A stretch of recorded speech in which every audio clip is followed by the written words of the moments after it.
Buenas noches. Vamos a conversar con el doctor Enrique Lee, que además de especialista en cirugía plástica, ahora también, si no lo saben, es abogado. El hombre se preocupa de irse superando constantemente y dentro de esas preocupaciones, por supuesto, le interesan los temas que afectan a la comunidad de Arica. Y uno de ellos es el agua que bebemos. Como él acaba de realizar hoy día una jornada respecto a la calidad del agua y los problemas que se derivan de ella, lo hemos invitado para que nos cuente qué enfoque, qué visión tiene del agua que estamos bebiendo las 24 horas y todo el año en nuestra región. Doctor, bienvenido como siempre a Morrovisión. Muchas gracias, Enrique, y agradecido porque el canal toca estos temas tan relevantes para la salud de la población. Bueno, debe ser nuestro interés también, entre otros, lo que a la gente le afecta o le favorece, y este es un tema que de verdad tiene que ver con la salud de todos, ¿no? Hoy día usted tuvo una actividad que podría relatarnos ahora para entender y darle comienzo a esta conversación sobre el agua. Fíjese que esto comenzó a las 3:30, teníamos contemplado por horario terminar a las 5 y se extendió hasta las 6:30 de la tarde, una conversación que se alargó porque las personas empezaron a plantear sus experiencias y también sus puntos de vista. Ya. Esa riqueza de la participación de ciudadanos que en el fondo nos visualiza caminos de solución que los sistemas políticos o administrativos no siempre pueden dar en temas tan sensibles como el agua, porque aquí importa mucho la opinión ciudadana. No hay que olvidar de que el tema del agua es bastante sensible, lo puedes tomar de un punto de vista de salud, pero también es un tema económico. El agua también participa en la generación de energía, por lo tanto es un tema bastante amplio. Y yo creo que el punto central finalmente es el usuario. Y en ese sentido, lo que más discutimos hoy día es el tema de la calidad del agua.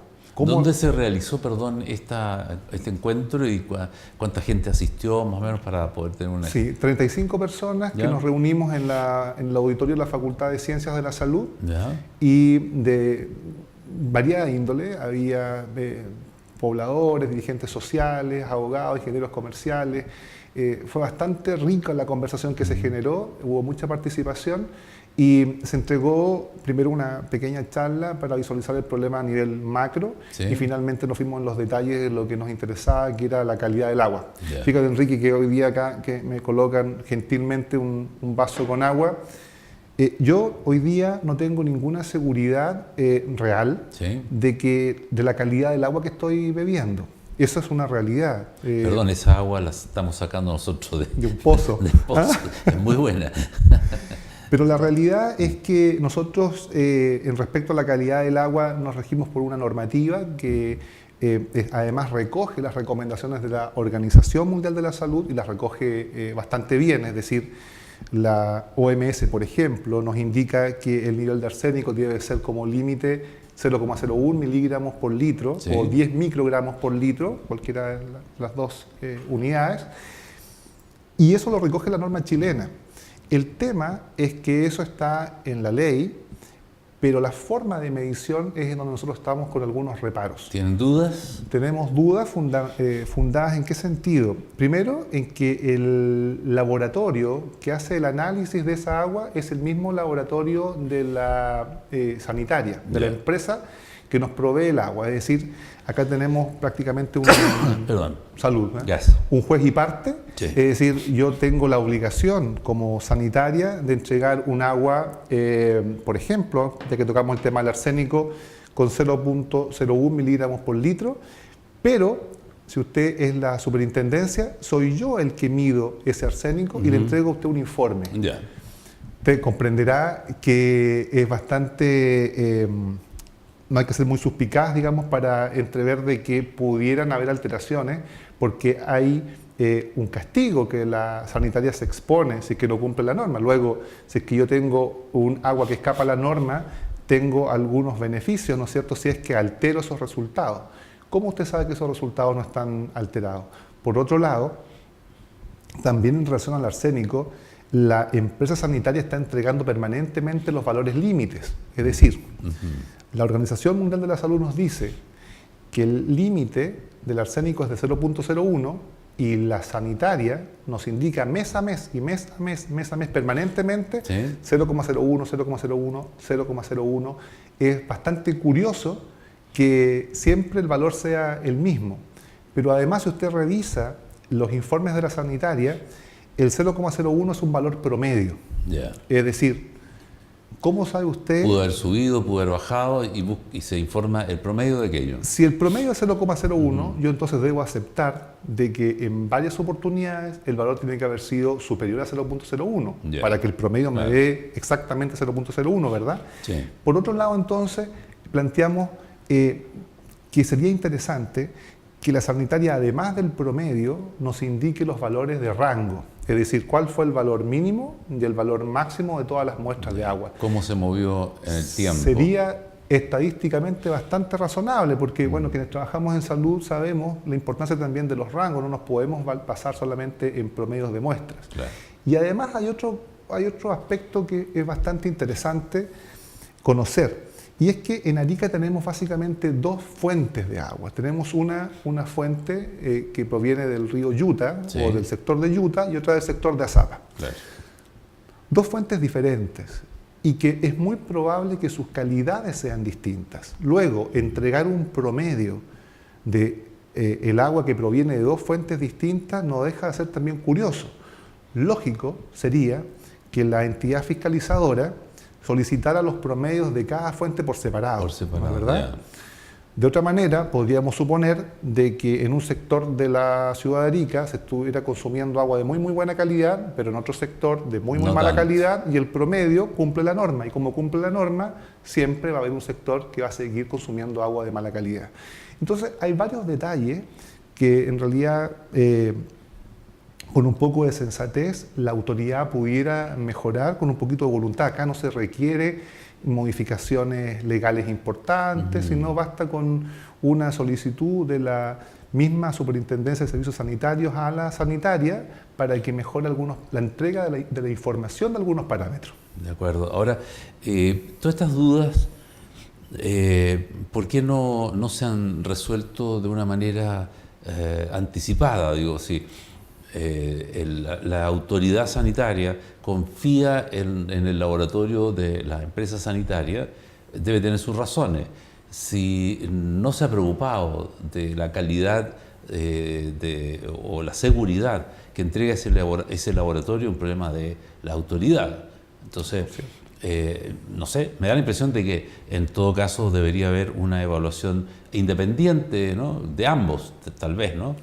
Por cierto, o sea, si yo soy una empresa, la verdad es que ¿por qué habría yo, desde mi posición de empresario, ir a hacer más cosas que la propia norma me exige? Ah, bueno, claro. La obligación es del administrador, ¿verdad? Ahora, desde el punto de vista del administrador, se cabe preguntar por qué acepta que sea el propio supervigilado quien tenga su propia facultad de análisis. Lo ideal sería que sea un laboratorio independiente. Y eso no ocurre así. Ahora, esta lógica en realidad no es porque uno sea excesivamente aprensivo, Sí. pero es mínima gestión. De hecho, la propia administración que regula lo hace a través de una superintendencia. O sea, un organismo que está especialmente creado para supervigilar. No lo hace a través de otros organismos que también pudiera tener. Bien. Es decir, nos lo hace, por ejemplo, a través de la Seremía de Salud. Hay un órgano creado al respecto que es responsable de fiscalizar. Sí. Y esa fiscalización, a mi modo de ver y al modo de ver de todas las personas que asistieron hoy día, es bastante deficiente, tomando en cuenta además que si asumimos que gran parte de nuestra salud se debe a lo que comemos, Ajá. con mucha mayor razón deberíamos asumir de que nuestra salud también depende de lo que bebemos. Sí. Nuestro cuerpo en un 70% se compone de agua, tenemos una necesidad vital del agua y su composición es muy relevante, no solamente en Chile. Este es un tema que la Organización de las Naciones Unidas, a través de la Organización Mundial de la Salud, ¿Ya? ha tomado de forma bastante seria y con recomendaciones bastante taxativas. Fíjese que el arsénico es considerado como un veneno silencioso a nivel mundial. Y Chile, con Argentina, Perú, Estados Unidos, Bangladesh y China, si no me equivoco, son los países que están liderando con esta problemática. Entonces, cuando uno ve que el arsénico es un parámetro crítico, que lo que nos está entregando la sanitaria, informada por ellas mismas, es su límite máximo, uno entonces tiene que empezar a preocuparse porque el arsénico en esas concentraciones o superiores puede provocar cáncer al pulmón, cáncer a la vejiga, problemas hepáticos, cáncer a la piel, etc. Por lo tanto, no deja de ser un tema menor. Ahora, esta motivación para hablar de este tema hoy viene, me imagino, que por una preocupación general por la salud de las personas. Usted como médico y ahora como abogado ya me está hablando mezclado entre las especialidades que tiene. Pero esta motivación de hablar hoy sobre este tema, ¿es a propósito de alguna sospecha concreta o es simplemente poner las cosas en el lugar que corresponde como una sociedad moderna que exige calidad, exige garantías? Por cierto, es un tema de bastante interés. Del año 2012 que me he interesado, de hecho, uno de mis proyectos fue dotar a Arica de un laboratorio ciudadano. Convoqué en su oportunidad hace muchos años atrás a ciudadanos para que me colaboraran a hacer un laboratorio que tuviera ese perfil. ¿Por qué le digo esto? En la experiencia mundial, los laboratorios sí han sido intervenidos, sí han sido manipulados, es decir, no es solamente una aprehensión sin fundamento. Hay experiencia internacional. No hay una paranoia sobre eso. No es paranoia, porque hay experiencia internacional bastante en que laboratorios, incluso laboratorios que no pertenecen a las sanitarias, porque otros países más desarrollados, más inteligentes que nosotros, no es el laboratorio de la propia sanitaria el que se autocontrola, sino que está entregado a otros laboratorios independientes. Y esos laboratorios independientes han sido manipulados, ¿no es cierto?, para entregar informes falseados. Pero entonces, ¿cuál sería la solución? Porque si todos los laboratorios pueden ser intervenidos o manipulados, ¿a cuál le creemos? ¿Cuál nos daría garantía? ¿Y cuál laboratorio debería ser, a su juicio, el que tiene menos interés o ganancia en ser manipulado? Evidentemente que cualquiera puede ser manipulado, pero el de la sanitaria hay un interés directo. O sea, si el día de mañana la sanitaria encuentra un valor, un parámetro elevado, ella tiene múltiples salidas. Una es repetir la muestra, ¿no es cierto? Otra es manipular la muestra, es decir, a lo mejor el mismo laboratorio puede estar con un sistema de fiscalización bastante estricto. Y entonces, ¿cómo se ha hecho? ¿Cómo ha sucedido en otros países? Se altera en la toma de la muestra. Llega al laboratorio finalmente una muestra que no corresponde a la realidad. Y eso ha sucedido, y entonces todo el interés del fiscalizador debe ser en que estas cosas que pueden suceder, sucedan en la menor frecuencia posible. Chile tiene también experiencia al respecto. No sé si usted recuerda el año 2004, el problema del río Cruces, en donde aparecían cisnes de cuello negro muertos. Así es. Y la celulosa que estaba siendo investigada y fiscalizada permanentemente se excusó de ser responsable de esa muerte, esa mortandad, porque decía que los cisnes habían migrado o que habían otros factores que los estaban afectando. Finalmente, la gran defensa de la empresa fue presentar un informe en un laboratorio del EULA, que era bastante prestigioso en el sur y que decía que el río no estaba contaminado. Pero pasaron los meses y se descubrió que ese informe fue falseado. Fue los propios laboratorios de la Universidad Austral las que encontraron estos problemas, que finalmente transparentaron la realidad. El río Cruces sí estaba contaminado, la celulosa era la que lo estaba contaminando, los análisis se mostraban como normales porque estaban falseados en su toma de muestra, y la Universidad Austral, que finalmente fue la que hizo la denuncia, usted sabe que sufrió unos siniestros, unos incendios en su laboratorio, es decir, todo dentro de un manto bastante gris, bastante oscuro. Y esto es así porque hay muchos intereses en juego. Entonces, si tenemos una sanitaria que ha invertido, por cierto, bastante dinero, obviamente que no va a querer tener pérdidas. Y si las están multando permanentemente por no cumplir con la normativa chilena, tiene un incentivo entonces, un incentivo perverso, por decirlo de alguna forma, de falsear las muestras. ¿Qué hace el órgano fiscalizador? Le dice, usted me tiene que entregar los informes de los análisis. ¿Y yo con qué laboratorio? Con su propio laboratorio.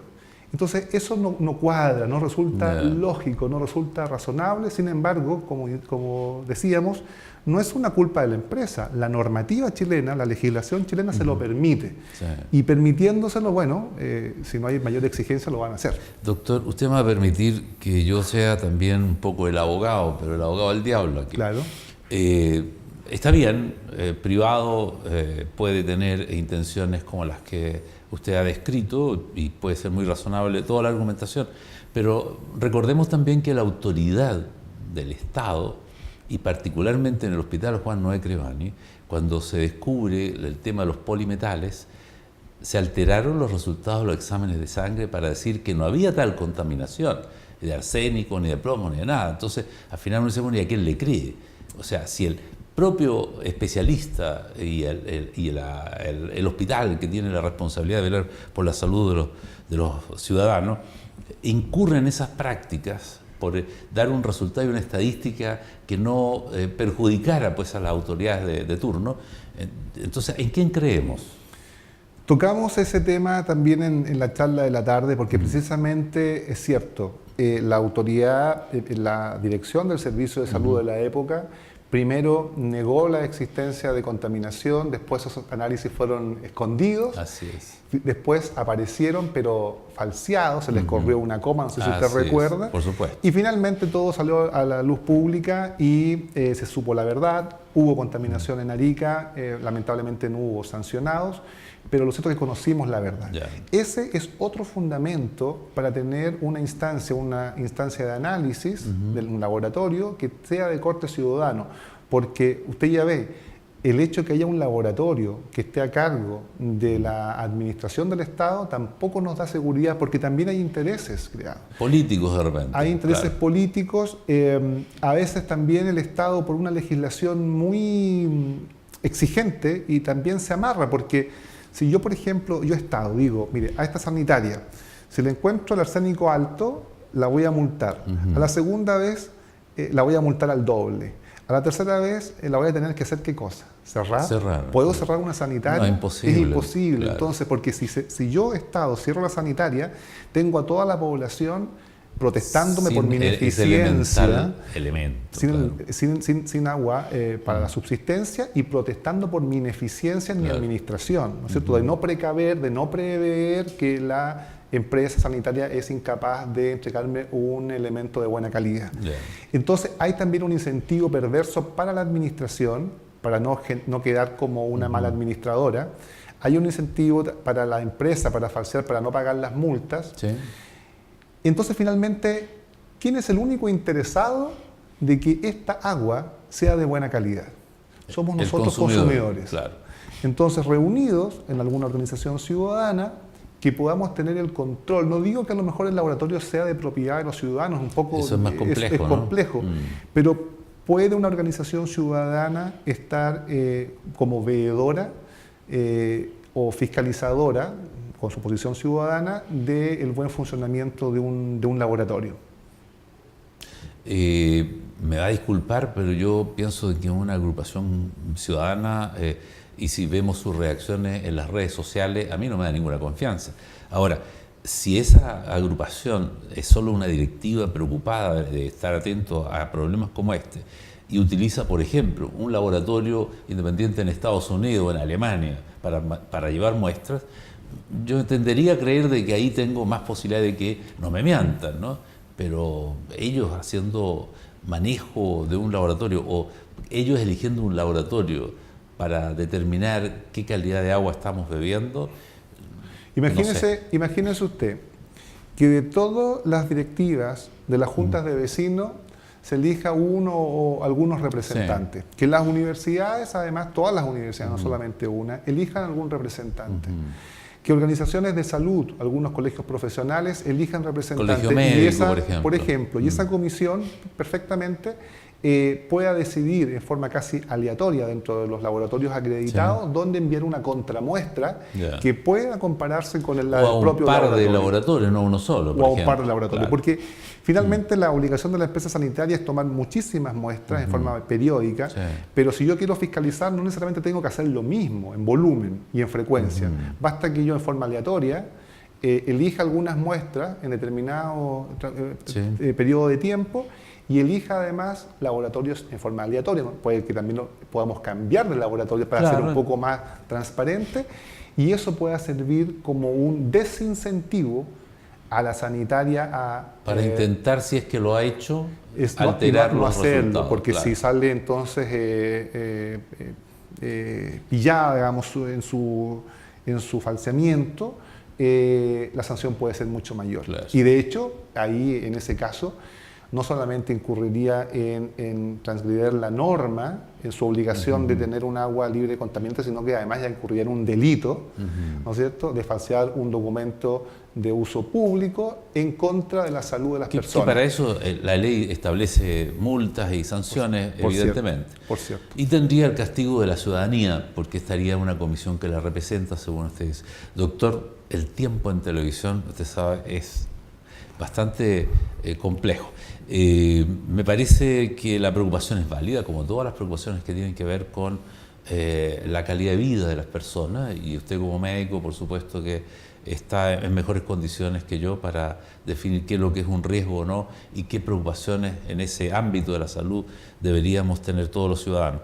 Entonces, con lo que usted ha planteado esta noche, me parece que debería ocurrir algo. O sea, debe haber una manifestación de preocupación para ver que esto que pudiese estar sucediendo, bueno, no tenemos garantía de aquello, evitarlo simplemente, que no ocurra, independiente de consideraciones específicas, porque uno puede tener algunos argumentos o información que pudiera ser cierta o no. Estamos a la espera de una información específica que fue solicitada a la Superintendencia de Servicios Sanitarios, y en base a eso tenemos programado una segunda reunión en agosto para hablar nuevamente de este tema que es súper apasionante, es muy necesario. Que sí, claro. Enrique, hoy cada día, hoy día la Organización Mundial de la Salud entrega la información de que mueren 1,2 millones de niños al año por el problema de la falta de acceso a agua potable. África es un caso, por ejemplo. Imagínese la importancia del tema. Entonces, se habla mucho de escasez de agua en sí, pero el agua en el mundo es una sola, se va renovando, tiene un ciclo. El problema es el acceso al agua potable, es decir, a esa agua de buena calidad que es inocua para la salud. Y aquí algo que salió, fue una pregunta muy buena que salió en la charla de hoy día, que me preguntaba una señora, si esto de que el agua de la llave salga turbia o a veces con mal olor, ¿deja de ser potable el agua o no? Y la respuesta es sí. Es decir, ya deja de ser potable, porque para que el agua sea potable también tiene que cumplir con algunas condiciones de su aspecto. Claro, incolora, inodora. Exactamente. Por lo tanto, aunque esa agua turbia definitivamente no causa un impacto directo a su salud, el solo hecho de ser turbia ya indica que esa agua no está bien tratada. Es un mal servicio nomás, pues estaría presentando un producto que no es de la calidad exigida. Claro. Así es. Bien, doctor, encantado de haberlo tenido esta vez de nuevo, que haya vuelto a Morrovisión para conversar de temas de salud. Siempre va a ser bienvenido, y los temas que usted trae y hemos tocado a lo largo de varios años siempre han tenido una repercusión en la comunidad, y de eso se trata, que la gente se entere de cosas que desconoce y que podrían o debiesen de importarle para su calidad de vida. Así que agradecido por su visita, doctor. Lo agradezco, muchas gracias. Bien. Bueno, nos volvemos a ver en estos días en nuestro horario habitual del noticiero, y les esperamos para este próximo fin de semana. Descansen, lo pasen bien, y el próximo martes nos volvemos a encontrar en Notivisión. Buenas noches.